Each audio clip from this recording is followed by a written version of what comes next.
combinado. Muito bem, ótimo. Já estamos ao vivo lá no Instagram. Pode botar aqui, Jonathan, por favor, para gravar. 3, 2, 1. Pronto. Todo mundo me vê, me ouve bem? Oi, gente do Instagram, a gente tá no Zoom. Tem o link nos stories aí que eu coloquei a sala do Zoom. É de graça para falar mal do jovem. Vamos falar desse jeito que o pessoal engaja, né? Oi, Fê, tudo bem? Fala mal que o pessoal engaja. O pessoal no meu vídeo que viralizou nem entendeu que eu não tava falando mal do jovem, que eu tava falando mal da minha geração. O pessoal nem entendeu, entendeu? Aí engajou pra falar mal do jovem e foi, viralizou. Então deixa eu começar por aí. Oi, pessoal do Instagram, eu vou dar mais atenção pro pessoal do Zoom, que tem uma apresentação aqui. E oficialmente eu vou me dedicar pra cá, mas podem ir acompanhando aí. Se quiserem entrar no Zoom, tem o link da sala lá nos stories. Bom, o negócio é o seguinte, deixa eu contar por que a gente deu esse nome para esse workshop. Esse workshop era de outra coisa. Deixa eu contar por que a gente deu esse nome.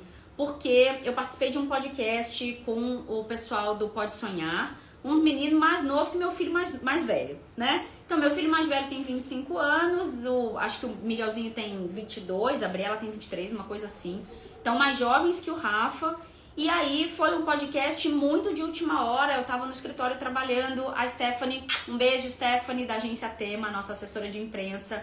A Stephanie sabe que eu tô sempre disponível pra tapar buraco, se cair palestrante, cair imprensa e tal, eu apareço. Stephanie falou, onde você tá? Na Marginal Pinheiros. Preciso de você em Moema em 40 minutos para um podcast. E aí, lá fui eu, cheguei, conheci o Miguel, conheci a Briela, conheci o Renato. E a ideia era, então, a gente falar de alguns assuntos relacionados a recursos humanos, enfim, a gestão de pessoas. E, obviamente, a gente teve que falar de gerações, porque sou eu com 42 anos, falando com dois jovens de 20 e pouquinhos, e muito nesse mundo, né? Nesse mundo diferente dessas ideias, muito diferente, mas também com anseios muito parecidos. Peraí, não é ainda para passar não, gente, volta. Aqui. Muito bem. Daí o que aconteceu? Jonathan, vou só pedir para você fechar, acho que o áudio da Patrícia, tá? Que tá vazando aqui pra mim e eu não tô conseguindo fechar. Então, o que aconteceu? A conversa foi ótima, a gente super se empolgou e eu dividi com eles alguns conceitos que eu só tava dividindo mais em palestras fechadas, enfim, com algumas pessoas um pouco mais próximas, que é essa ideia doida, maluca da minha geração de que jovem dá em árvore.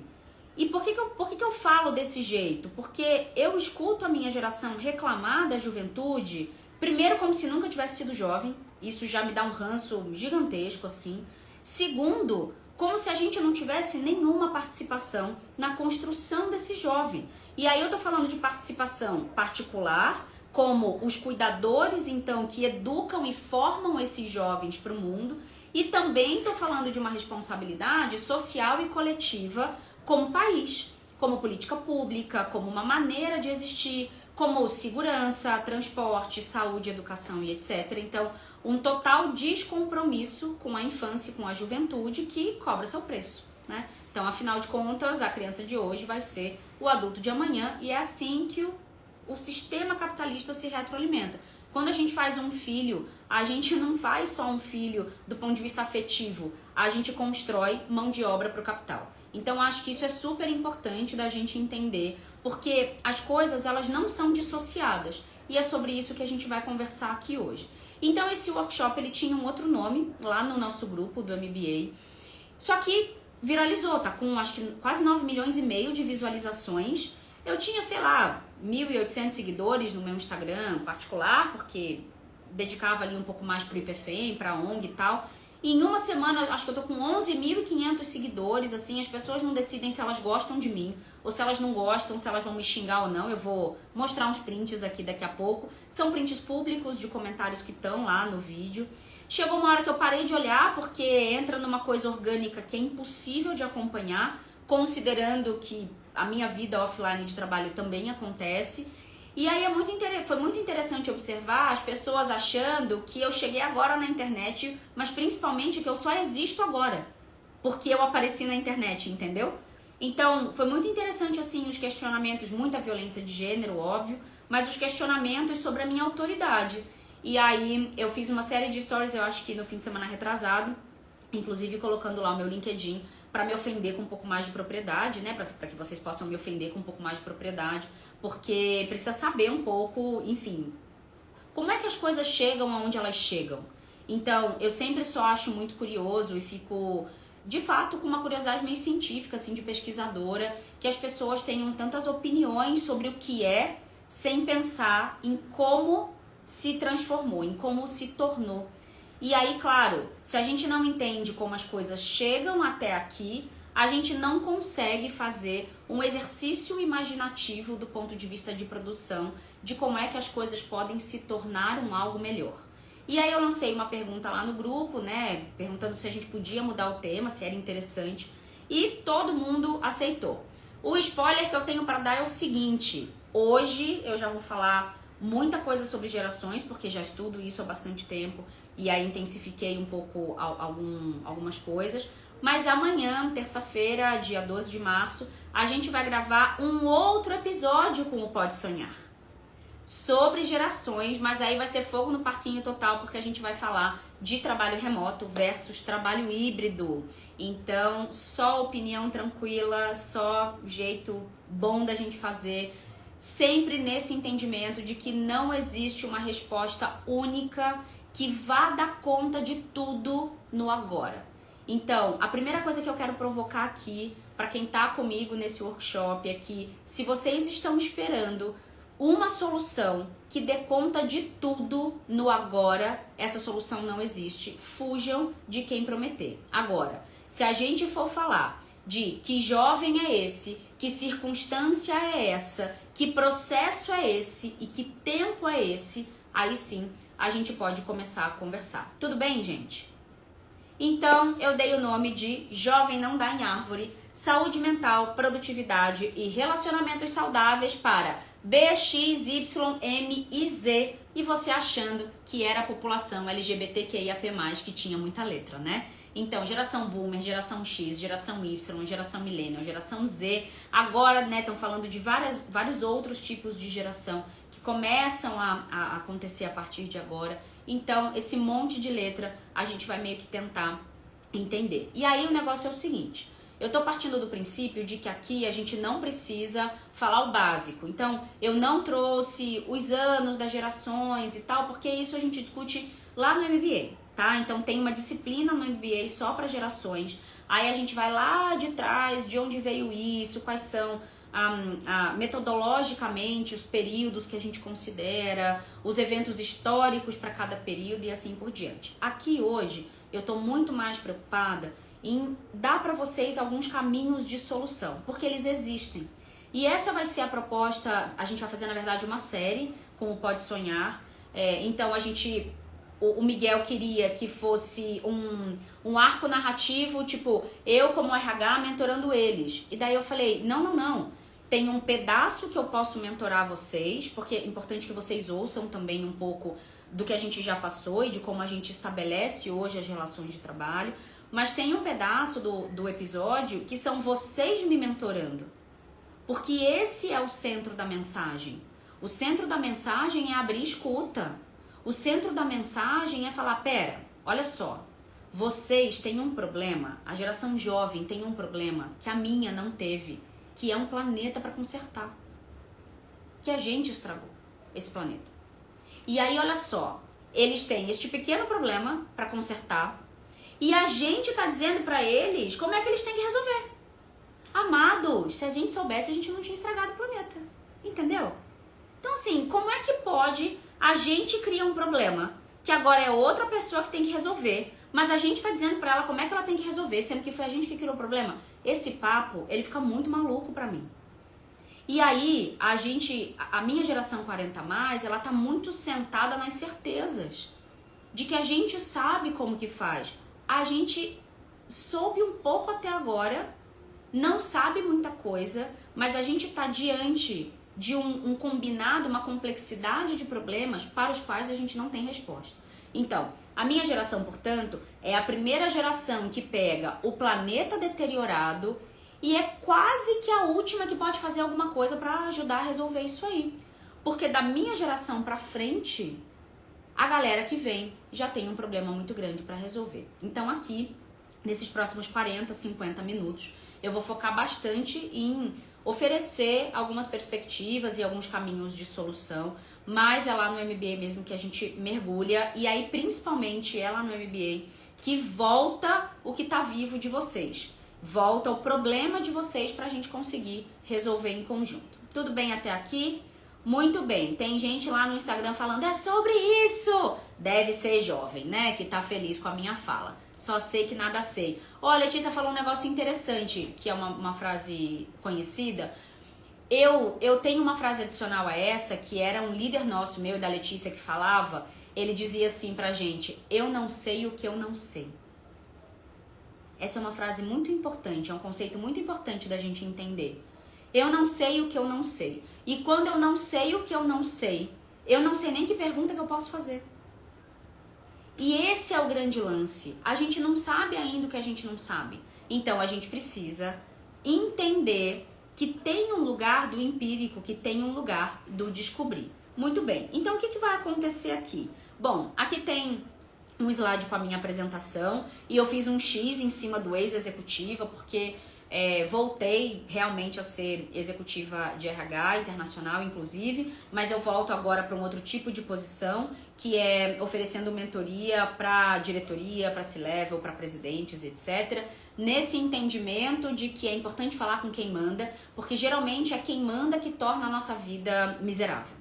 Então, quem manda, quem tem o dinheiro, quer dizer, não importa, não interessa assim se a gente faz bastante coisa de RH e etc. Se de fato quem manda e quem decide dificulta ali o avanço das ações. Então, sou uma executiva internacional de RH com mais de 20 anos de experiência dentro e fora do Brasil. Hoje sou mestranda em Ciência da Religião pela PUC de São Paulo. Eu pesquiso matrimônio e infidelidade conjugal em lares cristãos, o papel da igreja nessas decisões de casamento e o refazimento do cotidiano dessa mulher, para lá na frente, no doutorado, estudar qual é o impacto na carreira dessa mulher, muito ancorada agora, o Prêmio Nobel de 2023 da professora Cláudia tem me ajudado muito a explicar para as pessoas, porque a tese central dela, que fez ela ganhar, na verdade, o Nobel, vai dizer o seguinte: não é possível ter equidade de gênero no mercado de trabalho se a gente não tem paridade de gênero em casa. Então, quando a gente entende que as nossas vidas particulares vão ter um grande impacto no nosso trabalho, a gente começa a entender por que algumas coisas se tornam tão mais difíceis na medida em que a gente tem, por exemplo, mais anos de estudo quando a gente fala de gênero especificamente, né? Então, eu sou a fundadora e diretora-presidente do IPFEM, que é o Instituto de Pesquisa e Estudos do Feminino. Então, é uma ONG de educação em saúde mental baseada em dados. Então, hoje a gente discute garantias de direitos para as mulheres a partir do reconhecimento de deveres dos homens. É o estabelecimento de compromisso na conciliação dos gêneros. Bom, também sou professora na FIAP, enfim, bastante coisa aí que eu faço. Mas aí eu lancei essa belezinha aqui, ano passado, esse livro, que é o Carreira Sem Sofrer. E a partir desse livro, conheci os meus sócios, que são o Jonathan e o Denderson, e eles me fizeram o convite junto com a Anhanguera, junto com a Vanessa. Beijo, Vanessa, beijo, Felipe Donato, vou ficar aqui mandando beijo para todo mundo. Me fizeram esse convite de montar um MBA executivo em liderança e gestão de equipes saudáveis, porque eu realmente acredito que o desafio do nosso século está nas relações. A grande patologia do nosso século é a depressão, que é um excesso de passado, uma melancolia imensa. E a gente precisa entender que essa conversa de RH, que a gente tem que encontrar os talentos e tal, é ótima, mas a gente precisa entender que quando duas pessoas se encontram, né, quando duas ou mais pessoas se encontram, a gente tem um encontro de traumas.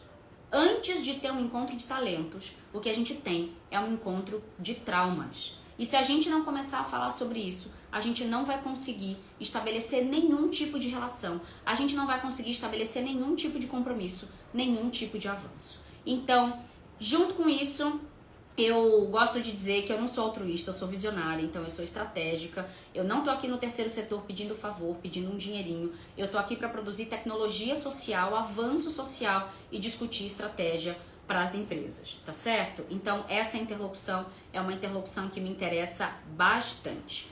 Deixa eu olhar o chat aqui, que hoje o negócio tá desafiador. É chat, Instagram, é todo mundo. Muito bem. Bem-vindos todo mundo, para quem chegou depois. Bom, então eu vou começar dizendo o seguinte, antes só de explicar a estrutura, eu sempre começo colocando dados da vida real, tá bom? E aí, os dados da vida real, com tudo que aconteceu, com toda a viralização que aconteceu na semana passada, aqui tem alguns extratos maravilhosos para dividir com vocês. Então, comentários dizendo, fale por você, eu quero. Provavelmente quer ser líder, não entendi o que essa pessoa falou. Nada a ver, os jovens de hoje é que estão doentes, com preguiça de trabalhar para construir, hoje estão com pânico, depressão e ansiedade, com 20 e poucos anos, pois não tem a vida do influencer do Instagram. Onde estávamos quando o jovem se formou desse jeito, então. Aí esse comentário aqui eu amo. Desde quando o jovem quer família? Desde quando o RH lidera alguma coisa? Tá com tempo pra eu te contar? E aí no vídeo eu falo, poxa, a gente produziu muita coisa boa, mas a gente produziu muita coisa ruim também. Então quando a gente fala de violência, de medicina, de tecnologia, a gente tem avanços inegáveis. E aí essa pessoa comentou, muita coisa boa? Olha o mundo como está. Muito bem. E aí, quando não consegue se reconhecer algo bom, a conversa fica muito difícil, entende? Então, quando as pessoas só olham para o mundo dizendo isso aqui tá ruim, isso aqui não presta, isso aqui não tem jeito, nenhum programa de RH vai mudar essa pessoa. E vocês precisam entender isso. Vocês precisam entender que tem gente que não se recupera. Tudo bem? Então, existem pessoas em relação às quais não tem o que fazer. Você precisa decidir como é que você vai manejar. Se vai fazer redução de danos, se vai descontinuar o trabalho daquela pessoa, se vai demitir, se ela for CLT. Tem gente que não tem o que fazer, tá?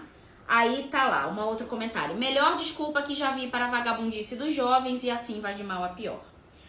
Aí esse aqui eu também gosto muito. Vou falar, doente é ela no caso eu. Eu sou liderança, me divirto. Agora manda ela contratar só jovens e se tratar para se...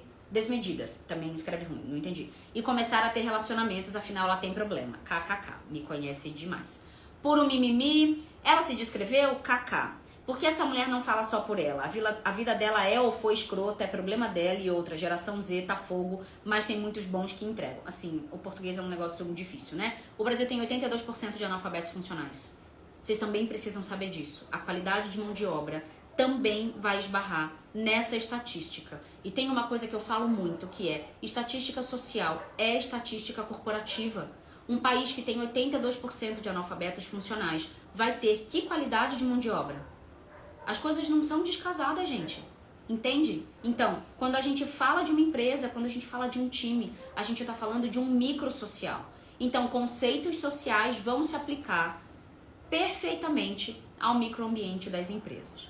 E aí o último, nunca vi alguém falar, não, o penúltimo na verdade, nunca vi alguém falar tanta bobagem, medicado é a geração fraca de hoje e geração old school aguentando tranco e ainda toma um rabo de galo no fim do expediente. Ah, que querido, né? Que ótimo. Aí tem problema, né, com álcool, vai descontar na esposa, vai descontar nos filhos. Realmente, estamos indo super bem. Daí, nesse slide seguinte, eu coloquei a tela de hoje com os números, então tá em 9,3 milhões esse vídeo sobre liderança na geração Z e destaquei um grande último comentário que diz: pronto, deu combustível para a geração Z fazer 6 mil comentários chorando e continuando a serem mais Z ainda. Afinal, ser líder para quê? Ganhar mais dinheiro para quê? Casar e liderar uma família para quê? Se eu ando de Uber, tenho um pet, uma samambaia, tá ótimo. E aí o que eu queria muito dizer para esse moço é que às vezes tá ótimo mesmo. Às vezes andar de Uber, ter um pet, uma samambaia, tá ótimo. Então, de onde vem esse lugar de sempre ganhar mais dinheiro? De onde vem esse lugar de formar uma família heteronormativa, tradicional, religiosa? Então, a sensação que eu tenho, e aí eu fiz uma live com o Léo Kaufmann na semana passada, do RH Summit, muito bom também, eu acho que vale a pena vocês procurarem pra olhar, que é assim... A sensação que eu tenho é que essas pessoas muito raivosas que foram lá comentar no vídeo, elas se sentem muito traídas no compromisso do sofrimento que elas têm com a vida. No pacto de sofrimento que elas estabeleceram com a vida. Como assim vocês que vão chegando agora não querem estabelecer o mesmo pacto de sofrimento que a gente? Como assim eu podia ter escolhido diferente e eu não escolhi? Como assim? Então, eu tenho muito a sensação de que tem um ressentimento, tem um lugar que diz, puxa vida, eu acho que eu não aproveitei quando eu podia. Tem uma coisa de eu esqueci quando que eu já fui jovem e que quando eu era jovem, talvez eu também pudesse ter feito diferente. Aí mistura tudo, mas principalmente é aonde vocês de 40 anos estavam enquanto esses jovens cresciam. Essa é uma pergunta que eu vou repetir até o final da nossa conversa. Tudo bem até aqui, gente? Tô falando muito rápido? Então, é essa tela que eu quero trazer. Aonde estavam as pessoas com mais de 40 anos nos últimos 20 anos? E aí eu fiz essa pergunta pro Léo, né, semana passada, e o Léo olhou pra mim e falou, trabalhando às 16 horas por dia, que ironicamente eu falo no vídeo, e tem um monte de comentário assim, o jovem não tá trabalhando 16 horas por dia. Você fala, gente, nem foi isso que eu falei. Dá um cansaço, né? A interpretação de texto nem acontece, daí nem vale a pena discutir. Então, aonde estavam as pessoas com mais de 40 anos nos últimos 20 anos? Trabalhando. E terceirizando a educação desse jovem para uma sociedade que não investiu em currículo educacional público de qualidade. E aí a gente tem que fazer uma paradinha aqui para discutir de que jovem a gente está falando. De que jovem preguiçoso é esse que a gente está falando? Ou de que jovem que solta o pacto do sofrimento a gente está falando? E aí eu vou falar um pouquinho mais pra frente, mas a gente precisa separar dois grandes grupos de jovens. Os jovens classe média alta do Sudeste, brancos, e os jovens de periferia do Brasil inteiro, negros.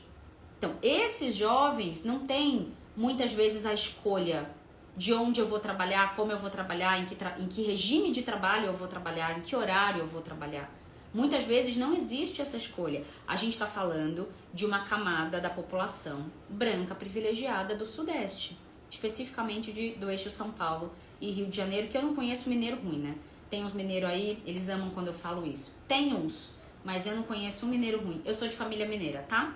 Antes que alguém diga alguma coisa. A Sara tá aí, boa Sara. Eu não conheço mineiro ruim, gente. O mineiro, ele é ótimo. Muito bem! Para quem que é essa aula, então, que eu já comecei aqui engrenada no 220?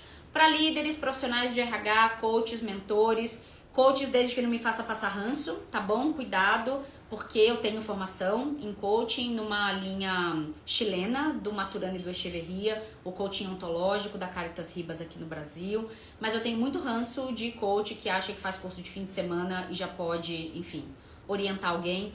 Tem uma coisa da psicanálise que eu gosto muito, que vai dizer, você só traz o seu cliente, o seu paciente, até onde você já foi. E por isso que o psicanalista precisa ir muito longe, o resto da vida. É meio um esquema de pirâmide, né? Dá pra fazer uma brincadeira, porque o psicanalista tem o seu psicanalista e faz a supervisão e etc. E isso não pode ser deixado de fazer nunca. Então, é com muita responsabilidade e com muito rigor técnico que a gente faz o que a gente faz aqui. E para quem é que não é essa aula? Eu estava até conversando com uma moça esses dias, ela perguntou se o MBA era para quem não era líder, e eu falei, olha, não é para quem ainda não é líder, desde que você assuma o compromisso de calçar a sua sandalinha da humildade e entender que a gente vai falar de coisas que você ainda não viu. Então não parta do princípio de que a gente está errado ou de que você sabe como aquilo funciona, porque você pode ter uma visão disruptiva de como aquilo funciona, mas você ainda não viveu aquilo. Então, em teoria, essa aula aqui não é para quem ainda não está numa cadeira de liderança e não é para o profissional liberal que não atua com carreiras ou com lideranças. Então, é uma aula bastante focada para quem atua um pouco mais nessa condição. Posso colocar seu arroba? Pode, gente. Põe tudo que vocês quiserem no Instagram, tá bom? Então, essa aula, esse MBA, isso não é para todo mundo. Isso que eu faço aqui não é para todo mundo. A Cris está dizendo, estamos falando de muitos temas juntos. Em 20 anos estamos falando do telefone celular, a liberação da mulher, a liberação da sexualidade, o boom da internet, além de outros temas. Exatamente. Mas para mim tem um tema, tem dois temas, Cris, na verdade, que eu tenho trazido anteriores a todos esses. Na verdade são 4, eu vou dar o spoiler só de 2, que eu não vou contar a aula inteira do MBA. A gente não está falando de religião e política dentro das empresas. É por isso que nenhum programa de diversidade, isso inclui diversidade geracional, é por isso que nenhum programa vai funcionar. Porque a gente tem que construir os espaços seguros para falar de religião e de política. De um lugar técnico, não partidário, não dogmático, não teológico. Se a gente não entender que a construção do Ocidente é baseado numa moral religiosa e tem um lugar de polarização político-partidária muito enviesado, com um conhecimento muito envenenado, como diz a antropóloga Vena Das, uma antropóloga indiana que eu adoro. Então, se a gente não entende isso, a gente não vai avançar. Mas vocês não estão preparados para esta conversa nesse momento, esta conversa é só lá dentro do MBA, tá bom? Bom, então o que vai acontecer aqui hoje? Você vai resolver pelo menos um dos seus problemas relacionados às gerações, você vai saber se é o momento de dar esse próximo passo, enfim, na sua carreira, na sua formação. Você vai aprender a argumentar e a fazer um pitch, porque eu vou fazer um pitch aqui mais pro fim da aula, e eu vou te apresentar e vou te vender o MBA como oferta especial, e antes do final, então, tem coisa depois. Quando eu falar do MBA, ainda vai ter um final. Então, você não é obrigado a comprar nada, não é obrigado nem a ver, mas isso vai acontecer e é importante que vocês saibam disso. Estou muito segura do trabalho que a gente está fazendo aqui, muito segura dos feedbacks que eu tenho recebido e, obviamente, muito segura dos quase 25 anos dentro e fora do Brasil fazendo o que eu faço. Cris, eu também. A Cris está falando um negócio aqui no chat. Sim, sou formada na Alemanha. Eu amo a postura sistêmica, né, nesse sentido. Muito bem. Como é que vai ser, então, a nossa agenda? Eu já adiantei bastante coisa, então não vai mais demorar tanto assim. Mas nesse primeiro bloco, eu falei bastante de que jovem não dá em árvore, então de onde eles vieram e que revoluções foram essas, que revoluções históricas foram essas. No segundo bloco, o que a gente tem pela frente, então como é que a gente lida com o que a gente tem disponível. No terceiro bloco, o trabalho remoto versus híbrido versus presencial. Será que a guerra está longe de acabar? É uma pergunta que a gente vai responder. Daí eu vou apresentar a estrutura do MBA, porque muita gente também tem perguntado, então vou dar um pouquinho mais de detalhes. E no quarto bloco, os próximos passos juntos, caminhos possíveis para todo mundo. E aí depois, quem quiser, perguntas, desabafos, mais soluções, a gente pode conversar. Uma coisa que a gente vai também fazer na gravação do podcast de amanhã é um terceiro bloco para encontrar caminhos possíveis. Porque eu tava na live com a Verônica Oliveira agora, lá pelo IPFEM, do perfil Faxina Boa, né? A gente tava falando sobre desistir, que é esse outro livro aqui. Eu, ano passado, estava uma máquina de escrever. Então, lançamos também este livro pela ONG, chama Desista, um manifesto pelo direito de desistir sem ter que dar explicações ou ser julgada por ninguém, que é a metodologia do IPFEM para as mulheres, principalmente com burnout. E aí, o que a gente estava falando lá com a Verônica é que, assim, antes, na nossa época, a gente via programas de transformação com intervalo comercial no meio. Então, existia um negócio chamado TV, que a gente não tinha controle sobre ela, tinha uma grade que a gente tinha que respeitar. Pasmem, ela que fazia o horário, não a gente. E aí tinha todo o processo de transformação de uma casa, de uma pessoa, aí vai fazer maquiagem, vai comprar roupa e tal. Era 1 hora de processo. Hoje em dia, você tá aqui, olha a pessoa escangalhada, a pessoa faz assim, volta, ela tá arrumada. Você joga a roupa no chão, faz assim, volta, a pessoa tá pronta. E aí o cérebro, ele vai deixando de registrar que as coisas são um processo, entendem? Então, o jovem vai achando que é isso, a receita se faz em 30 segundos. Quando, na verdade, cozinhar é alquímico, leva tempo, as coisas precisam de tempo para acontecer. Então, é quase uma mágica da natureza. Então, assim, nesse entendimento, o que eu propus para o Miguel e para a Briela é que a gente fizesse uma terceira parte do podcast de caminhos possíveis, de meios de caminho. Então, não vai dar para ser do jeito que o jovem quer agora, não dá para continuar do jeito que eu acho que tem que ser, porque minha geração escangalhou o planeta que agora eles têm que consertar. Então, o que é que a gente vai fazer de forma intermediária? Até construir um processo para chegar num lugar melhor. Tudo bem?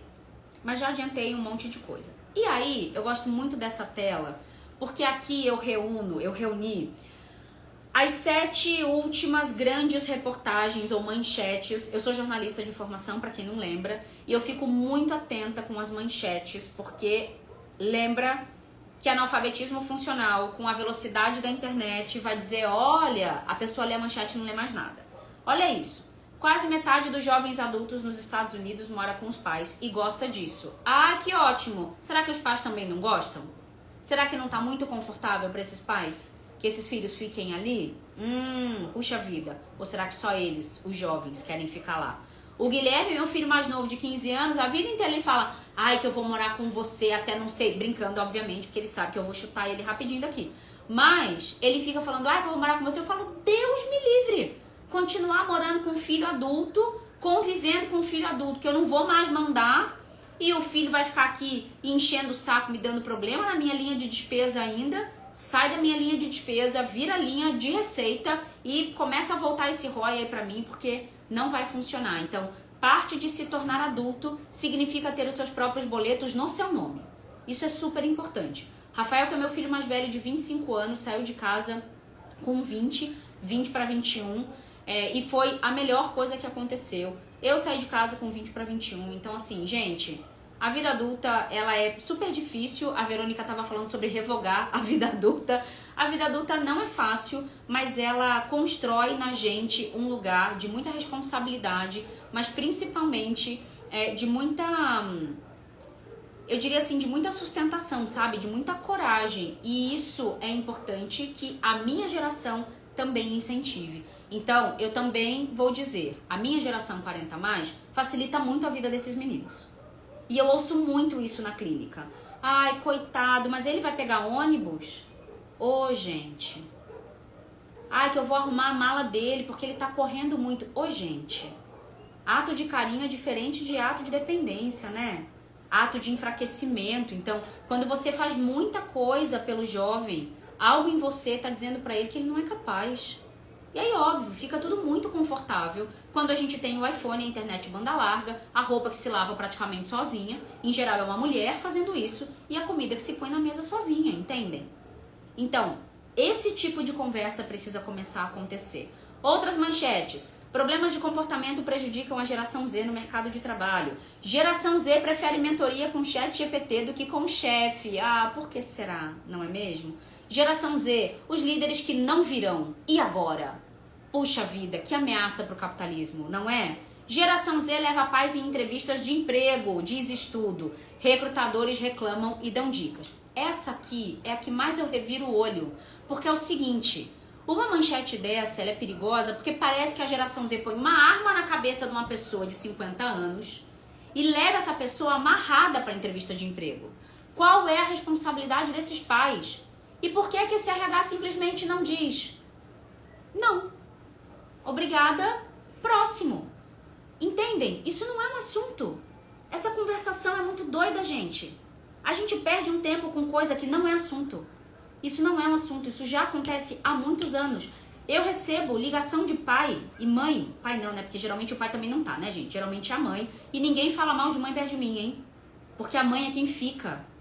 E quem fica é que pode dar problema. Quem não fica, não erra. Quem não faz, não erra. Então ninguém vai ficar chamando mãe de narcisista perto de mim. Ninguém vai falar mal de mãe, porque mãe é quem fica. O Brasil tem 5,5 milhões de crianças sem o pai na certidão. Tá certo? Então, a gente vai discutir responsabilidade, sim. Mas a gente também vai olhar para quem segura esse forninho aí. Então, há 20 anos, eu recebo ligação de pai e mãe. Ou para reclamar de alguma coisa, de alguma advertência, de alguma coisa que aconteceu, ou para ir numa entrevista de trabalho. A vida inteira sempre foi assim. Meu funcionário é o fulano de tal, CPF tal. Eu só discuto questões do trabalho com ele. Obrigada. Desliga o telefone. Isso não é um assunto, gente. Então, essa permissividade vai criando todo esse ruído. E a responsabilidade pela permissividade é de quem é mais velho. Quem é mais velho está sentado na posição de autoridade. Então a gente precisa assumir essa responsabilidade de uma vez por todas. Os jovens também fazem as coisas no espaço que a gente dá para eles. Qual é o espaço que a gente está dando? Qual é o lugar que a gente não está ocupando? E aí eles ocupam. Próxima manchete. Crise dos 30 anos aflige jovens com pressão por estabilidade e sucesso. Gente, esse parâmetro é nosso. Do eu, você, dois filhos, um cachorro, não tem uma música do Luan Santana que é assim? Esse parâmetro é nosso, ele não faz mais sentido. Porque a gente deu recurso para a juventude escolher o que queria. O que eu ouço de pai e mãe falando, eu me sacrifico para dar o melhor pro meu filho, para ele não precisar passar o que eu passei. É mentira minha, gente? Não é mentira minha. Aí o filho cresce, não quer passar pelo que a gente passou, porque daí eu tenho que lidar com o filho do outro, né? Que ganhou recurso. Aí eu não quero lidar com o filho do outro que foi criado para poder escolher e ter coisa melhor. E eu quero enfiar a goela abaixo aquilo que adoeceu a gente. O Brasil é o campeão em burnout, depressão, do analgésico ao tarja preta. O Brasil é um dos campeões de utilização, né, de consumo de medicamento no mundo. Isso é dado técnico. Pela OMS, o Brasil é considerado o país mais ansioso do mundo, com 24,6 milhões de pessoas manifestando transtornos ansiosos. Essas pessoas estão onde, gente? Essas pessoas estão nas empresas. Estatística social é estatística corporativa. Bom, a última manchete está em inglês, mas ela vai dizer assim: a geração Z está diante de mais pressão no trabalho do que as gerações anteriores, diz um professor de psicologia. Bom, eu não vou nem entrar no mérito das pressões no mercado de trabalho, eu só quero ficar com o fato de que as novas gerações têm um planeta para consertar. E se isso para vocês já não é um problema suficiente, eu não sei o que é. Tem até um termo novo chamado eco-ansiedade, de olhar para isso e falar, meu Deus, por onde a gente começa? Na iminência de não ter água potável em 25 anos. Então, a cabeça está um pouco mais ocupada e os modelos de trabalho não estão fazendo mais sentido. E aí a gente tem um problema no colo das empresas e das instituições em geral. Então, assédio moral e constrangimentos são a segunda grande causa de dano mental nas empresas. 73% delas não sabem por onde começar a resolver. E as mulheres são 2,6 vezes mais acometidas por burnout. Enfim, isso cai tudo, obviamente, no colo do RH. E aqui no IPFEM a gente conseguiu comprovar que ambientes assimétricos em relação a gênero podem fazer com que as mulheres tenham até 67% mais chances de desenvolver um burnout. E aí a gente está falando de mulheres também, obviamente, da minha geração, que estão sanduichadas entre pais idosos, criança, pet, planta, que também a gente fica inventando uns negócios para ficar cuidando e fica tomando conta de animalzinho dos outros, e enfim, pessoas outras que vão caindo no nosso colo pra gente cuidar, tá certo? E não vai se dando conta de que isso se avoluma e não tá só na nossa mão dar esse limite. Eu também fico muito incomodada quando ficam batendo só na tecla de que a mulher tem que aprender a dar limite. Gente, não tem como a gente dar limite se não tem quem assuma a operação de uma casa. A gente vai dar limite pra quem? A natureza não age sozinha. Como é que essa criança vai se alimentar? Como é que essa planta vai se manter viva? Esse cachorro vai continuar existindo, entendem? Então, tem um pedaço que para quem tem recurso é aprender a dar limite sim e a dividir as coisas. E ninguém ajuda mulher no trabalho doméstico, todo mundo divide, tá certo? Mas a realidade majoritária é não tenho para quem delegar, não tem para quem terceirizar. Então, a gente precisa entender que isso também tem impacto no trabalho. E quando a gente fala de gerações, a gente também está falando de uma geração jovem. Agora eu vou falar mal de jovem só um pouco, para também não perder o hábito, né? Não perder aqui a musculatura. Mas também tem uma coisa, eu vejo jovens muito ativistas, né? Muito engajados assim nas causas e tudo. Vou falar especificamente da causa de gênero, que é a causa que eu domino. Então eu vejo esse ativismo todo, mas quem está lavando a louça é a mãe. Quem está limpando a casa é a mãe, é a avó, é a tia. E a galera tá lá deitada no Instagram, ativista, entende? Então também é um negócio que não faz muito sentido quando a gente olha para as perspectivas práticas. No trabalho, tem uma coisa também que a gente precisa entender, que essa geração, ela cresce com figuras de perda de autoridade nos últimos 40 anos.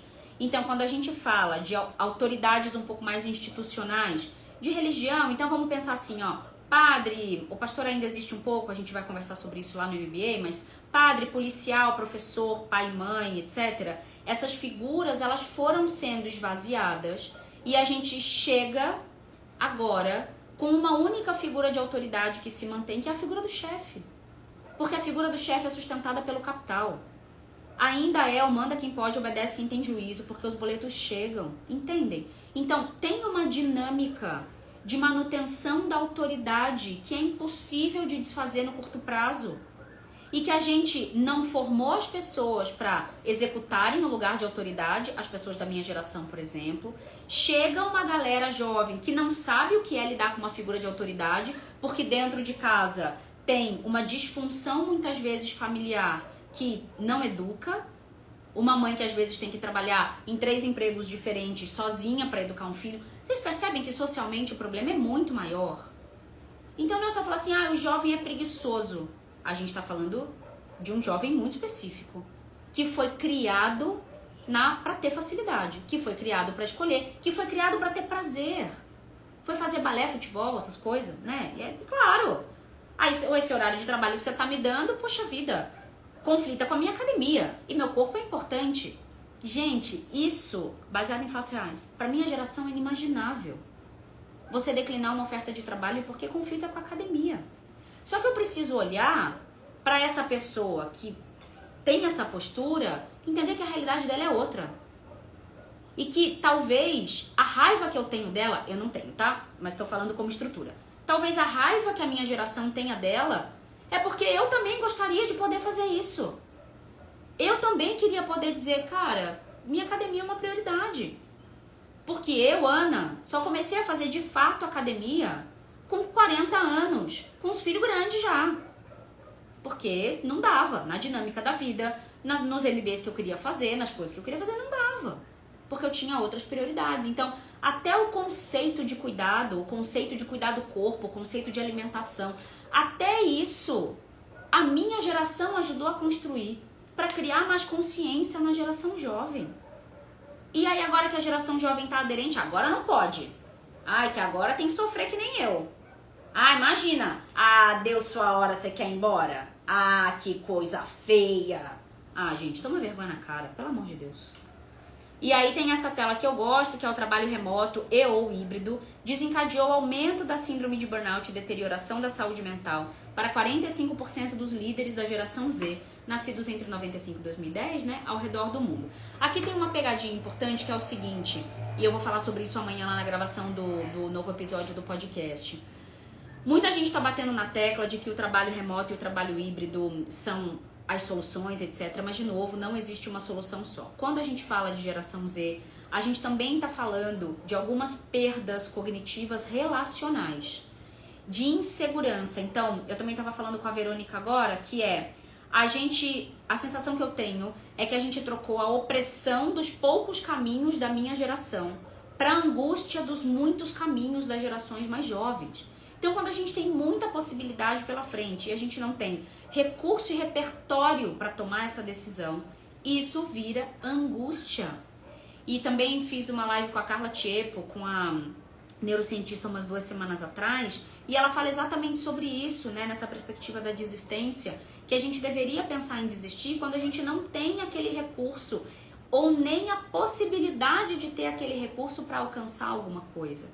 E aí, obviamente, fazendo o cálculo de tempo. Então, cuidado para não ficar repetindo também que jovem só quer ficar de meio pijama dentro de casa, que é mais fácil para ele. Entende? Então, vai ter perda e vai ter ganho e não tem uma solução só para todo mundo. E eu digo sempre para os RHs que eu treino que é contexto que cabe no contexto. Mão de obra, principalmente na conversa intergeracional, é contexto que cabe no contexto. E se a sua empresa não está ensinando a galera velha que nem eu a lidar com isso, se vocês não estão ensinando a liderança mais velha de que é um fato, o jovem ele existe, não dá para guardar ele na gaveta, não dá para botar ele no congelador. Queria de vez em quando? A gente pode até querer, entre querer e fazer outra coisa. O jovem é um fato. E com esse fato a gente vai precisar trabalhar. Sim, eu sou do Rio. Tem alguém perguntando no chat se eu sou do Rio. Dá pra perceber, né? Quando eu falo meu RG, então, é uma loucura. Tudo 2222. Bom, daí a gente já começa do meio pra frente. Como é que a gente lida com o que a gente tem disponível? Então, primeiro, entendendo. E não dá pra entender sem compreensão social. Isso é uma coisa que eu queria muito dizer pra vocês, assim. Compreensão social para entender contexto de trabalho. Não dá para você entender o que está acontecendo no seu trabalho, o que está acontecendo com o seu time, o que está acontecendo com o jovem, sem compreensão social. Compreensão social é sim sobre as estruturas, sobre como é que os governos se organizam, sobre política pública e também sobre um negocinho chamado direitos humanos. Lá no MBA gravei uma aula inteira sobre isso, nas aulas ao vivo eu vou trazer bastante referência. Sai desse lugar partidário de ficar repetindo que direitos humanos é para humanos direitos, tá bom? Vem entender, vem estudar, porque quem critica direitos humanos é quem estuda pouco, tá bom? Então a gente vai estudar o que é isso, mas precisa entender de todos esses movimentos, de movimento histórico, para entender o que você não consegue fazer dentro da sua empresa, mas principalmente saber o que é possível fazer. Então, dá para ter, assim, dá para lidar com o que tem disponível, abrindo mão de algumas coisas e acelerando outras, mas como é que a gente lida com compreensão social? E abrindo escuta também, né? Porque a minha geração 40 a mais também só quer ficar falando, né? Mas escutar que é bom nada, então é perigoso. Daí a gente entra nesse segundo bloco, que eu também já adiantei um pouco, sobre as gerações, né? Então os dados, os conflitos, a gente pode discutir como é que reduz turnover e tal, né? Que é a rotatividade de pessoas, em um modelo muito diferente de trabalho de antigamente. Então, um grande erro da minha geração 40 a mais é desconsiderar a precarização do trabalho, é desconsiderar que antes a gente tinha um modelo mais baseado em garantias, fundado lá em 1943. Se gosta, se não gosta, se concorda, se não concorda, não quero saber nesse momento. Mas era um modelo mais fundamentado em garantias, ou seja, mais fácil se sentir seguro, né, gente? É mais fácil se sentir seguro quando você tem um INSS que funciona, um fundo de garantia ali, um seguro-desemprego, né? Tanta gente da minha idade que fez tanto acordo para sacar fundo, para pegar seguro-desemprego. E agora falando, ai, esse jovem não quer nada. Ele também não tem garantia nenhuma. Entende que a conversa vai ficando muito doido? Então, precisa entender que tem um lugar de precarização do trabalho e ninguém aqui vai chamar entregador de comida e motorista de aplicativo de empreendedor na minha frente também, tá certo? Então, empreendedorismo é outra coisa. Então, entendendo que tem um lugar de constituição social do trabalho que tira garantias. Ai, mas o Brasil precisa ficar mais competitivo. Para o empresário, precisa, é com reforma tributária, não é com precarização do trabalho. Então, cuidado, quando se estuda pouco, cuidado para emitir opinião, tudo bem? Então, aqui tem um relatório que a gente produziu no IPFEM, que é a ONG que eu fundei, com a Talent Academy, que é uma plataforma muito bacana de soluções de pessoas. Então, beijo, Renata, Maurício, Jaque, da Talent Academy, grandes parceiros. Eles têm um banco de dados grande de respostas de pessoas que atuam nas empresas clientes e fazem perguntas, né, recorrentemente sobre saúde mental, disposição, propósito e etc. E aí, ora, você fala, o que motiva as novas gerações não é dinheiro. Tem um lado que é porque também essa geração branca do Sudeste tem um patrimônio meio que garantido. E aí a gente tá falando muito de eixo Estados Unidos também, tá bom? E tem um outro lado que é eu não vou me matar por dinheiro. São os moleques falando, eu não vou me matar por dinheiro. É aquele comentário que eu botei lá no começo. Ah, tá bom, eu quero andar de Uber, de aplicativo, quero ter um gato e uma samambaia. Qual é o problema nisso? Qual é o problema de alguém que não tem nada a ver com você querer ter uma vida completamente diferente da sua? O que você tem a ver com isso, gente? O que a galera da minha geração tem a ver com a vida dos outros?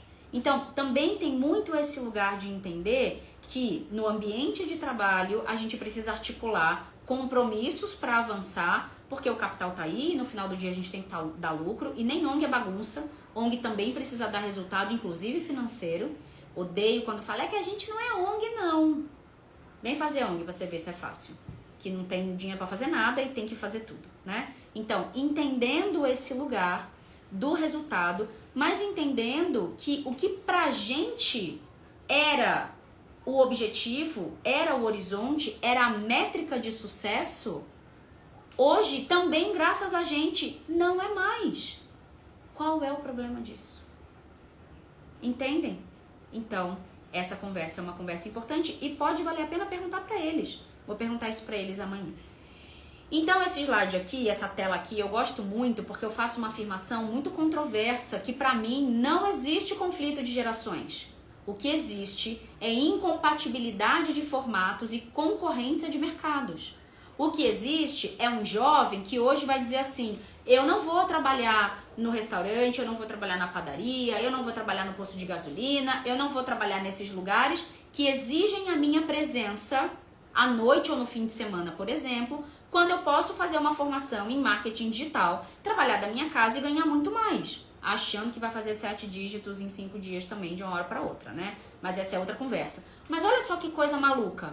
A gente não tá conseguindo enxergar, e principalmente a minha geração não tá conseguindo enxergar, que existe um concorrente de mão de obra chamado internet. Porque antes, quando eu trabalhava numa Big Four, quem é que concorria para pegar meu funcionário? Outra Big Four. Então, eu trabalhei na KPMG. Quem é que roubava a gente da KPMG? A Deloitte, a Price, a Ernst, Arthur Andersen quando existia, né? BDO, etc. Outras empresas do mercado. Pouquinha gente. Trabalho presencial, tem ali uma concorrência. Ah, então tá bom, a gente tem que olhar pacote de benefício, vai pagar a faculdade, vai pagar idioma, etc. Agora, amados, quem rouba funcionário é a internet. E contra a internet não existe a menor chance da gente ganhar. Não tem como competir com o que a internet oferece. Então, é entender que as motivações mudaram, é entender que o que existe é essa incompatibilidade dos formatos e a gente se perguntar se essa guerra está longe de acabar. Sim, a guerra está longe de acabar, porque nós estamos no meio de um processo histórico e ninguém dorme feudalista trocando galinha e acorda capitalista trocando moeda, tá certo? A gente só entende o processo histórico do futuro olhando para trás e sistematizando. No meio do processo histórico a gente não entende. E é aqui que a gente tá, no meio do processo histórico. A guerra tá longe de acabar, esse negócio vai dar pano pra manga muito ainda e talvez a gente nem veja resolvido, né? A minha geração vai morrer antes de ver resolvido. O grande ponto é o seguinte: eu participei de uma roda de discussão, acho que uns 2 meses atrás, em que uma diretora de RH falou assim: não acho que essas novas gerações sejam tão importantes, eu acho que a gente tá dando muita importância, etc. E aí, muito respeitosamente, eu disse: bom, se essas gerações não fossem importantes, a gente não tava fazendo uma conversa de 2h30 sobre elas.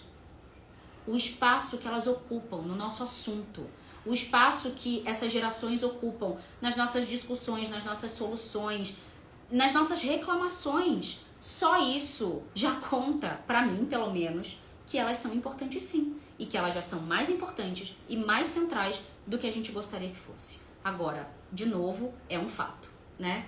Bom, daí a gente vem pro terceiro bloco, já quase se encaminhando pro final, que é essa conversação também de trabalho remoto versus híbrido versus o presencial. Como é que a gente lidera em cada uma dessas situações? E aí eu trouxe um dado que é 97% de 2.118 trabalhadores de 16 países gostariam de trabalhar remotamente, pelo menos durante uma parte do tempo, para o resto de suas carreiras. O que é que isso te diz? Aí eu digo assim, olha só, lembra que eu falei de processo histórico, né? Tem coisa que a gente só vai descobrir fazendo, porque teve a nossa experiência pandêmica, não foi uma experiência de home office, foi uma experiência de confinamento. Experiência de home office é quando você trabalha em casa e você tem a liberdade de ter outras atividades fora de casa, inclusive, o que não foi o caso da pandemia. Então, para de dizer que o home office estourou na pandemia. Não estourou. Foi uma experiência de confinamento. A gente está experimentando o modelo de home office agora.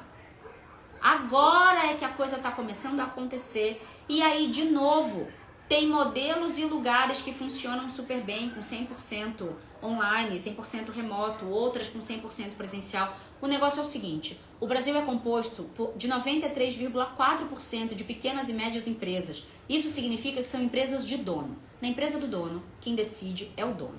Se o dono quer que seja presencial, você não tem o que fazer.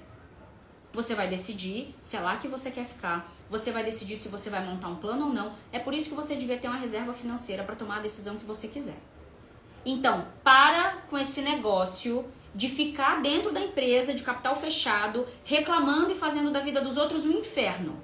Fique lá porque você quer, Não tá bom para você, monte um plano para sair se você não tiver dinheiro para levantar e ir embora. Seja responsável com o seu trabalho e com certeza ao longo do tempo todas as portas vão se abrir para você. O negócio é, a empresa do dono e da dona é do dono e da dona. Eles que vão decidir. Ah, mas eles deviam estar pensando nas novas gerações. Se eles não estiverem pensando, eles não vão ter sucessão. A hora que o calo apertar, eles vão começar a pensar. Porque a experiência do trabalho 100% remoto na pandemia, eu, Ana, vi empresas que estavam há 20 anos se negando a trabalhar remoto, virarem 100% remoto em 15 dias. Então, no capitalismo é o seguinte, meus amigos e minhas amigas, não dá até ter que dar. Entendeu? Então, as empresas pequenas e médias de dono, elas vão começar a resolver o problema geracional a hora que não tiver ninguém para trabalhar lá. E o problema é delas. Elas vão precisar se repensar. Daí vai ter que sair do lugar da reclamação e começar de fato a fazer alguma coisa. Aí vai bater na nossa porta, porque a gente já está fazendo isso há mais tempo, enfim. Vai funcionar, vai ser ótimo, mas precisa parar de ficar tentando convencer as pessoas. Entendem? Porque não dá até ter que dar. No capitalismo é isso aí, tá bom? Então, como é que a gente faz isso? A gente precisa sempre lembrar que decide quem tem dinheiro. E você administra as frustrações do processo histórico em curso, né? Que foi o que eu escrevi aqui na tela. É a decisão de quem tem o poder de decisão. E, em geral, é quem tem o dinheiro, tá bom? Ah, mas eu não concordo. Abre então a sua empresa. E toma a sua decisão. E faz do jeito que você quer. Essa é a conversa, gente. Não tem outro tipo de conversa aqui, tá bom? E aí, como é que você lidera em cada uma dessas situações? Aí eu sempre digo, bom, ouvindo as frustrações, admitindo a vida real, estabelecendo os compromissos e esquecendo o convencimento, as concordâncias e os consensos. Esse foi um outro vídeo também que deu uma mini viralizada. As pessoas nem entenderam também o que eu tava falando lá. Não é sobre impor vontade nenhuma. É sobre deixar de lado os vetores um pouco mais passionais, trazê-los na medida do possível, mas deixá-los de lado para construir meios de caminho no compromisso. Tudo bem até aqui?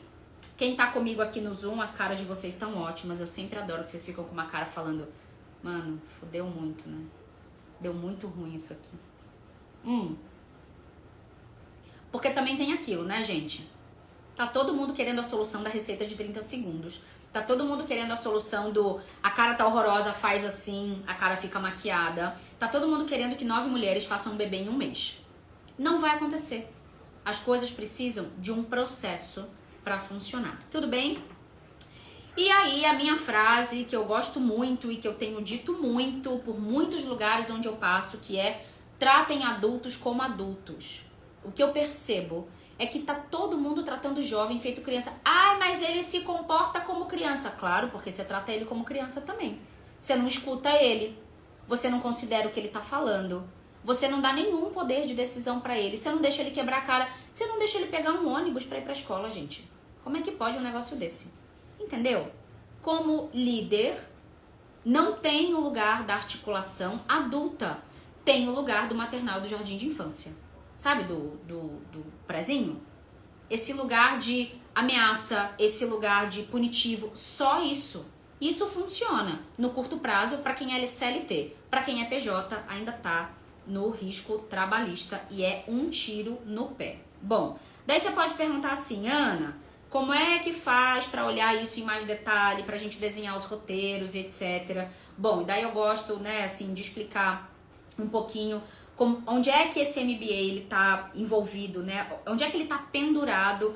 Então a gente tá na Anhanguera, né? No grupo todo, no Cogna, que tem mais de 70 marcas educacionais, então as mais famosas, a Anhanguera, Unopar, Ângulo, Pitágoras, mais de 2 milhões de alunos no ensino básico, fundamental e médio, 1,5 milhão de alunos na graduação e pós-graduação, mais de 150 cursos com nota máxima no MEC e 8 bi de faturamento anual e a única empresa educacional na América Latina com capital aberto na Bolsa de Nova York. Então a gente não tá brincando, a gente não tá aqui de brincadeira, a gente não tá num fundo de quintal para entregar um diploma que não serve para nada. E aqui é muito importante vocês entenderem que quando eu fui convidada para fazer essa formação, botei mais umas informações aqui, mas quando eu fui convidada para fazer essa formação, Eu fiz questão de 2 coisas. Primeiro, aula ao vivo toda semana, porque eu trabalho com o que tá vivo. Então não adianta eu só ficar aqui cuspindo um monte de conceito, um monte de coisa que eu leio ou que eu vou vendo na minha vida e etc. Se você não tem a oportunidade de me dizer onde é que tá doendo pra você. Então, essa tela aqui eu gosto muito porque ela vai mostrar essa dinâmica, né? Das aulas ao vivo, em que a gente vai trabalhar cases, dados, notícias e discussão. Então, imagina uma conversa dessa aqui toda semana. É isso que a gente vai fazer, tá? Tem as aulas gravadas, que já gravei em estúdio, com a teoria, com as referências, com as indicações e tudo mais. Tem os conteúdos que são extra, então os temas complementares e tudo. E a segunda coisa que eu pedi pro Denderson e pro Jonathan foi a mentoria, vou chamar de, entre aspas, de mentoria gratuita para liderança, enfim, para como você maneja o seu time. Não é mentoria de carreira, aqui nesse caso, mentoria de carreira é outra coisa, mas a ideia dessa mentoria é a solução personalizada dos problemas. Ô Jonathan, tem gente no Instagram falando eu quero. Essa é a melhor coisa que a gente quer ouvir aqui. Eu quero, eu preciso dessa mulher pra mim. É isso aí. E aí, nessa parte da mentoria... Qual é o nome dela, Ana? Desculpa. O nome dela, milaleão.rh. Nossa, RH ainda, hein? Matamos a pau. É isso. Os RH são ruins, viu, gente? RH neste país tá ruim. Tá ruim porque tá sucateado, não tem verba, tem que ficar convencendo os homens velho, mais de 50 anos, mais da minha idade, mais da minha geração, de que pessoas são importantes. Isso é um problema sério. E muito assim, quando me perguntam por que eu empreendi uma transição de carreira, bom, eu tive um burnout, né? Quase morri. Mas a minha decisão de empreender uma transição de carreira é porque eu não queria mais sentar em nenhuma mesa de diretoria, sendo sempre a única mulher, a tentar convencer os homens de que pessoas são importantes.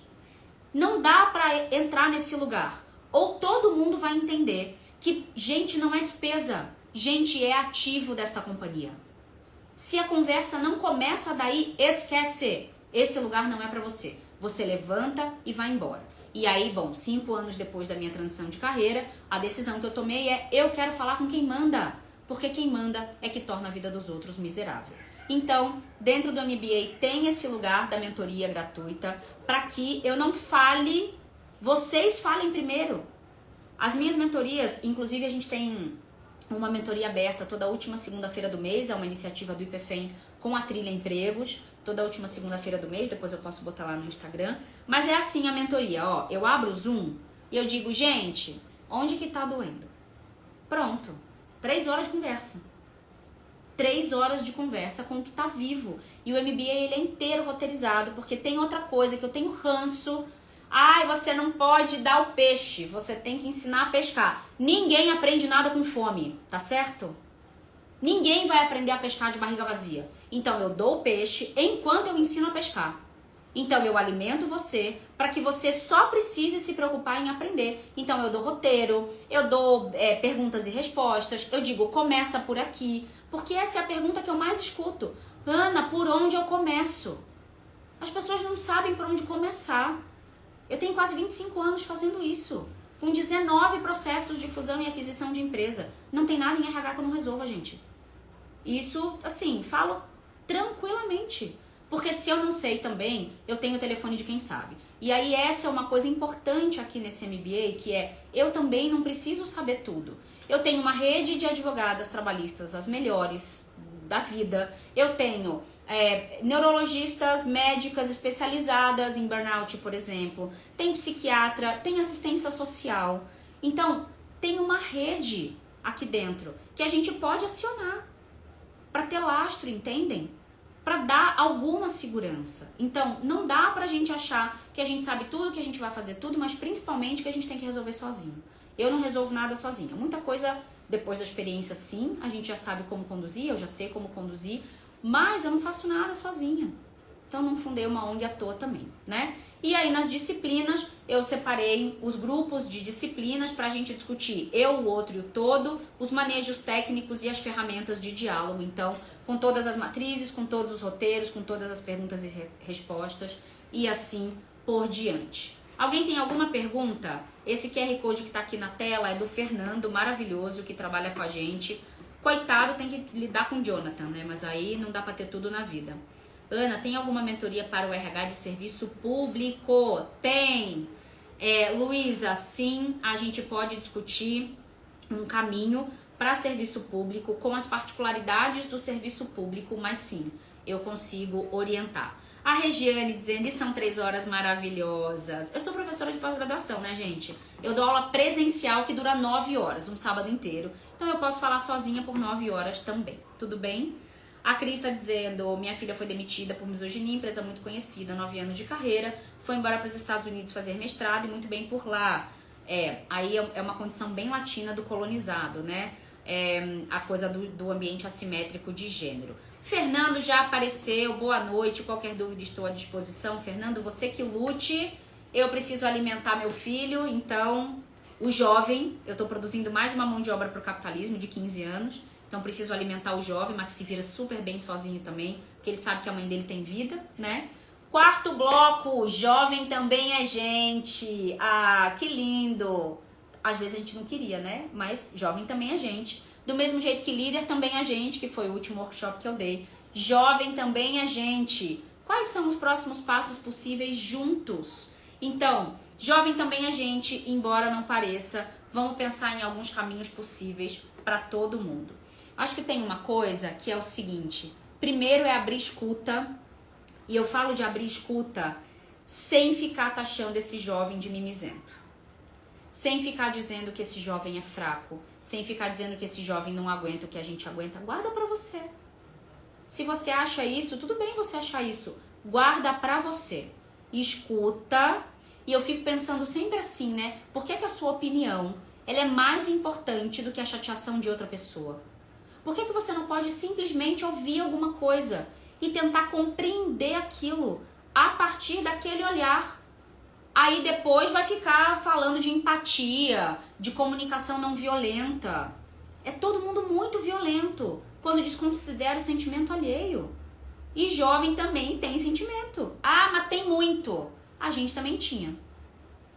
Mas aí a gente também foi ensinado, principalmente os homens nesse caso, foram ensinados a não falar. Você conhece algum homem hoje que não produza violência? Se você pensar no monopólio de violência no mundo, o monopólio da violência é masculino ou é feminina? E aí o Léo também, semana passada, lembrou uma coisa muito importante.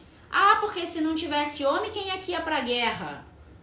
Ah, mas se não tivesse homem, talvez não tivesse guerra, né, gente?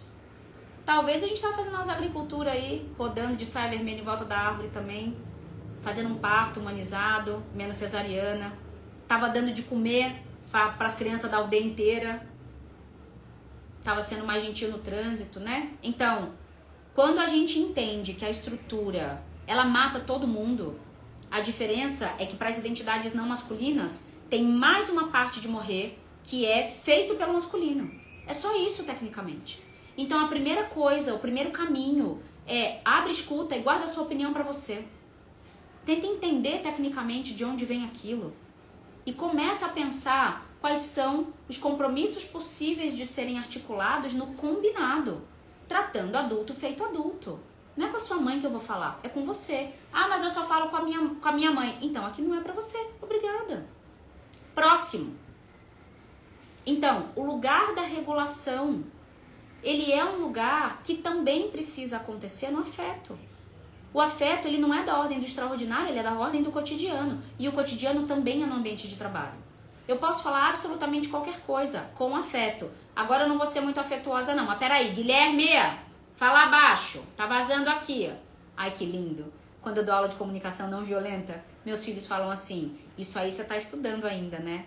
Eu falo, olha que a maternidade, ela é o possível quando a gente faz o nosso melhor. Mas é que ele tá no quarto aqui pertinho, eu moro num apartamento bem pequenininho e o coitadinho fica no cativeiro, né? Mas ele, muito compreensivo. Carol, já vou te deixar falar. Não sei se no Instagram alguém falou alguma coisa. Bom, então, Carol já levantou a mão também, bem na hora. Perguntas, desabafos, mais soluções. Aí tem de novo o QR Code do Fernando.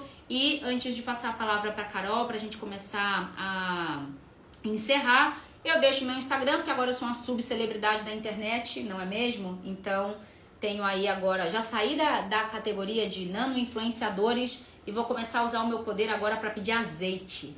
Gosto de ganhar azeite, viu, pessoal? Azeite, livro, mala, gosto, roupa de academia também. Vou começar a pedir recebidos. E aí tem meu LinkedIn para vocês me ofenderem com um pouco mais de propriedade. Vai lá saber por onde eu já passei na vida e aí pode usar isso aí contra mim também. Tudo bem? Opa, peraí. Vamos lá. Carol, diga, querida. Só abrir o microfone. É muito legal, Ana, tudo que você compartilhou. É só um comentário mesmo, na verdade.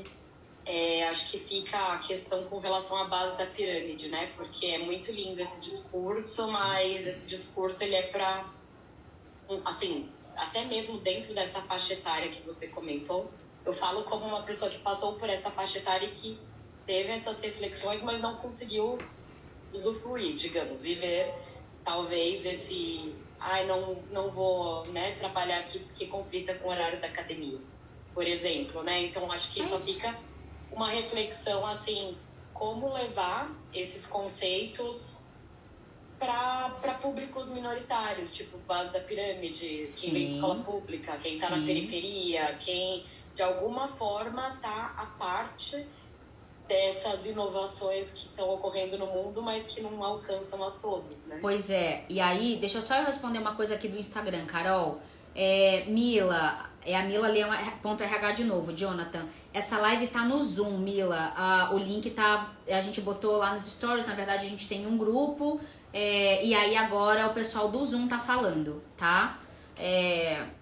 Tá no, é um Zoom que tá lá nos stories, mas a gente já tá acabando, a gente vai disponibilizar essa live aqui também. Carol, e é por isso que eu tenho levado conceitos sociais para dentro das empresas. Então, não vou falar todos também, porque a gente discute também lá no MBA, mas tem 2 conceitos principais que eu tenho levado para as empresas e que tem feito muita diferença, tá? O primeiro é o conceito de pacto coletivo. Então, quando a gente fala em pacto coletivo, não é impacto, é pacto mesmo, é combinado, tá? Então, quando a gente fala em pacto coletivo, a gente está falando de estabelecer um combinado entre essas pessoas que estão aqui e que compartilham este contexto neste pedaço de tempo, entendeu? E também não é pra ficar, mas aqui sempre foi assim, aqui era assim, gente, já foi, agora é como? Aí tem uma coisa que é pra mim também uma conversa de doido, Carol, que é assim, outro dia eu ouvi, né, porque o Bitcoin, essa moeda é inventada. Falei, ué, o dólar é o quê? É revelação divina? Então, gente, tirando o sol que sobe, o sol que desce e as estações que se sucedem, tudo foi inventado. E se tudo foi inventado, a gente pode desinventar e pode inventar um negócio diferente. Então, às vezes eu acho, Carol, que as pessoas perderam a capacidade de entender que é a gente que inventa esse negócio aqui.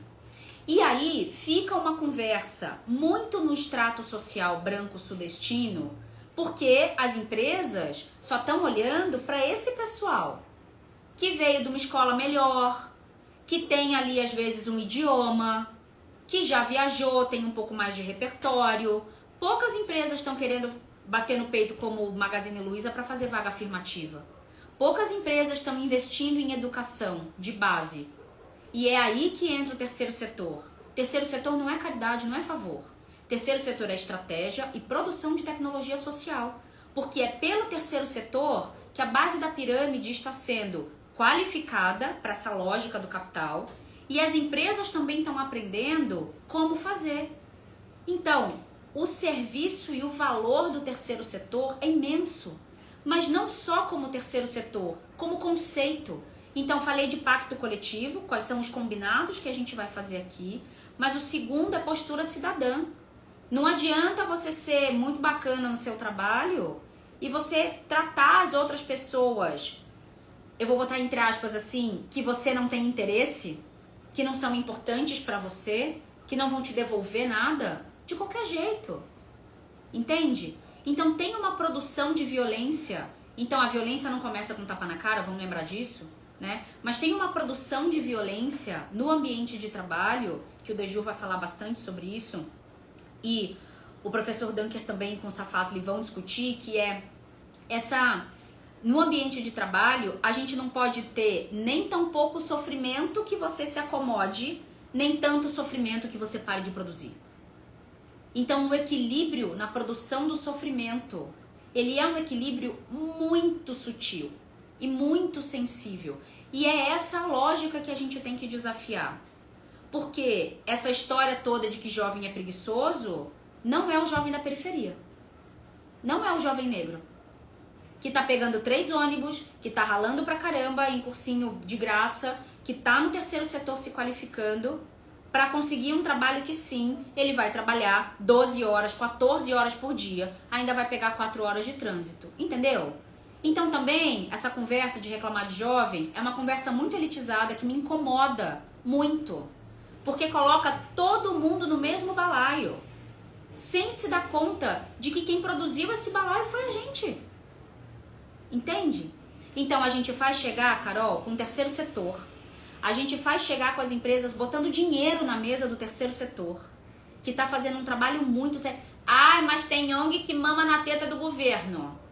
Tem gente de todo time desonesta, tem gente de toda religião desonesta, tem gente nas empresas, no serviço público, no terceiro setor também vai ter gente desonesta. Tem que procurar quem é honesto. E parar de achar que todo mundo está fazendo merda. Entendeu? Então, tem também esse lugar da gente subir a régua da interlocução. Porque quando eu chego para uma reunião, me identificando como terceiro setor, quando a pessoa não sabe que eu sou executiva, que eu faço esse rolê aí que eu faço, e eu chego arrumada, de salto, falando 3 idiomas, dá uma tela azul na cara da pessoa. Ué, mas você é ONG? Ué, mas você tem dinheiro? Sou eu que ponho dinheiro nesse negócio há 5 anos. Eu e a minha família. Entende? Então, é entender que tem um lugar de transformação que é da ordem da postura individual cidadã do cotidiano, e a gente tem que discutir isso dentro das empresas. Também é da ordem do social para fora, extramuros, que a gente chama, e eu dou um super valor para arrecadação de alimento, de agasalho, pintura de orfanato, etc. Dou um super valor para isso. Só que isso, se fica só nisso, só vai aplacar essa culpa que você sente e vai te fazer dormir feliz, mas na prática não produz autonomia. Então a gente precisa entender que as coisas elas andam juntas. E aí, quando eu puxo o RH e eu falo que o RH é muito ruim no Brasil, porque a gente sucateou o RH, porque a gente fica dizendo que RH é despesa, e RH não é despesa, RH é ativo. E que RH não cuida de todo mundo e não resolve tudo. RH produz e instrumentaliza. Então, quando o RH fica também nessa conversa de fazer processo seletivo com que é mais rápido e mais fácil, só vai vir gente branca de coleginho bom. Ah, mas aí ninguém fica porque o salário é ruim. Ah, ora. Quem poderia supor?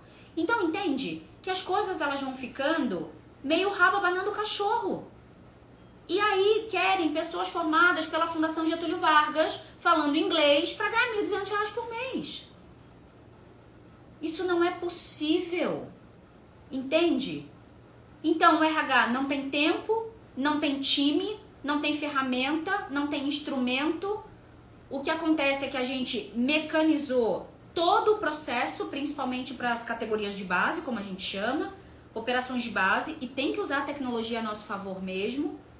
Mas aí a gente tem agora uma galera dizendo, nossa, eu participei de um processo seletivo, não recebi retorno, que empresa péssima, tal. 1 milhão de coisas erradas.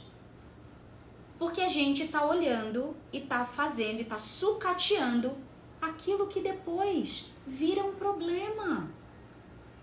E o que me espanta, para terminar aqui a nossa conversa, a grande coisa que me espanta nessa conversa de geração é as pessoas não relacionarem causa com consequência. Jovem é consequência. Jovem não é causa de nada. Entende? Então, se a gente não sentar à mesa com um jovem para produzir uma coisa semiótica que é maior do que a soma das partes, uma terceira coisa, não vai funcionar. Daí a gente vai morrer. Quando a gente morrer, vocês veem o que vocês fazem. Mas não precisa ser assim. Porque a gente vai morrer, gente. Spoiler, né?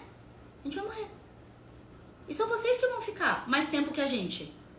Se nada acontecer, né? De errado aí no meio do caminho. São vocês que vão ficar. Então, por que é que a minha geração tá brigando tanto por um espaço que já não é mais nosso? Entende?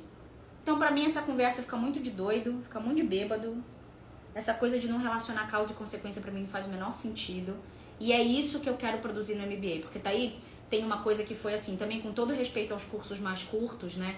Uma coisa que eu falava muito com o Jonathan era: o que eu tenho pra passar, o que eu tenho pra transmitir, não é um fim de semana. Não são 3 meses. Porque eu preciso instalar o conhecimento nas pessoas, dar as matrizes, dar os roteiros, dar os caminhos. A pessoa precisa aplicar isso na vida dela e precisa voltar pra mim.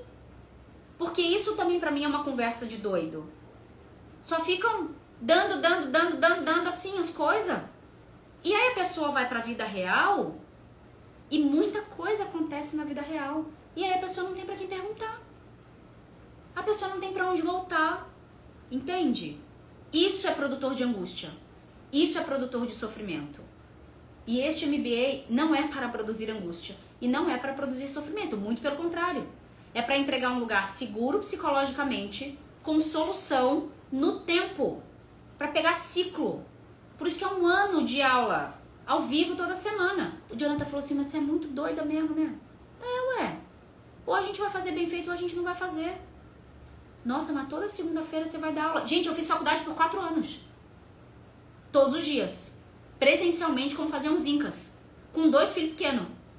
Eu não vou conseguir dar uma aula online por semana. Vocês estão de brincadeira comigo.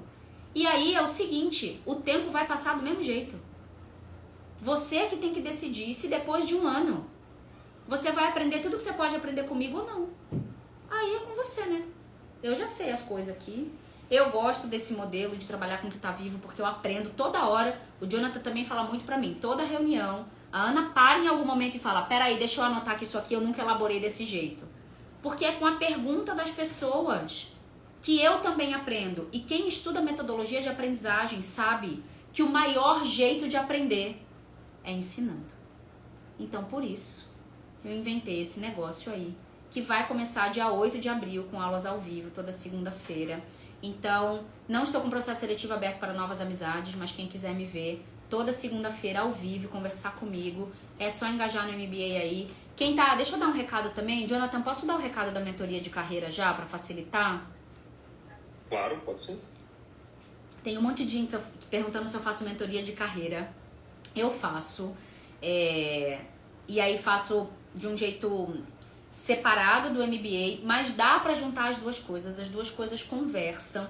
E aí o Jonathan e o Denderson decidiram fazer metade do preço. É isso, né, Jonathan? Metade do preço do MBA pra quem fizer a mentoria de carreira. Eu não sei, gente, fala com o Fernando. Não dá pra eu fazer tudo, não dá pra eu ser linda, maravilhosa, fazer MBA, ainda fazer ONG, ainda ter filho bonito, entendeu? Não dá pra ter tudo na vida. Então fala com o Fernando, por favor. Fernando, se tiver qualquer dúvida, vai me chamar. E dia 8 de abril eu quero ver todo mundo nesse parquinho, pra gente pôr fogo nesse parquinho e trocar muito e chegar ano que vem muito transformado, com problemas novos. Ah, mas vai acabar meus problemas? Não vão acabar nada. Porque o problema é tipo Gremlin, pra quem é da minha geração vai lembrar, você põe uma água, vira 12, né? Mas você vai ter problema novo, porque o que eu tô vendo é que tá todo mundo com os mesmos problemas há muitos anos. Eu tenho um ranço de congresso de RH que estão discutindo a mesma coisa há 22 anos que eu moro em São Paulo. Eu não aguento mais, não dá mais pra ser desse jeito. Ou a gente vai sentar e vai discutir que tem que conversar sobre religião e tem que conversar sobre política, ou essa conversa não vai pra frente, entende? Então, no MBA a gente vai falar de reconhecimento de sintoma, vai falar de orientação de crise em saúde mental, vou orientar as estruturas de saúde mental das empresas. Vou dar um spoiler aqui, você sabe qual é o grande erro das empresas na estrutura de cuidado em saúde mental? É não ter assistente social. As empresas ficam: será que a gente tem que ter um psiquiatra? Lógico, porque vai para medicina mais institucionalizada. A figura do psicólogo, né, também que virou, acha um psicólogo resolve tudo. Cara, assistente social. Uma assistente social dentro da empresa dá um resultado que vocês não acreditam. Então, junto com os outros, tá? Eu não tô falando de substituir, não. Eu não sou a pessoa do ou, eu sou a pessoa do e, tá bom? Sou super, super, super igual a você. Alinho 100%. Ai, venha! Vamos encontrar os nossos cisnes. Vocês ficam falando com pato amarelo, gente. Tem que encontrar cisne. MB é lugar de cisne. Assim, não é todo mundo que vai pensar igual. Não é todo mundo. Não é sobre isso. É sobre minimamente estar no mesmo contexto, no mesmo ritmo e na mesma direção, de preferência com muito bom humor, porque de chata já basta a vida e todas as burocracias que a gente tem que encontrar aí no meio do caminho. Tudo bem? Posso finalizar para dar de comer pro jovem? Que eu ainda tenho um jovem para alimentar aqui. Daqui a pouco ele já instalei o iFood no telefone dele. O jovem hoje almoçou iFood, porque às vezes é o que tem para hoje, ou a lasanha de emergência, tá bom? Então eu vou alimentar o jovem. Muito obrigada quem tava com a gente aí no Instagram, quem ficou com a gente aqui no Zoom. Jonathan, Fernando, muito obrigada. Vamos nos falando. Carlinha, Fernanda, Cris, todo mundo aí que ficou de câmera aberta. Paulo que bateu palma, não sei se é o meu Paulo, o Sonsim, ou se é outro Paulo, mas muito obrigada. Um beijo pra vocês e a gente se vê em breve, eu espero que no dia 8 de abril, ao vivo, tá bom? Beijo! Vem, Fernanda! Vem, Carlinha! Tchau! Deixa eu terminar aqui. Ai! Vamos lá, gente? Beijo pra vocês! Tchau!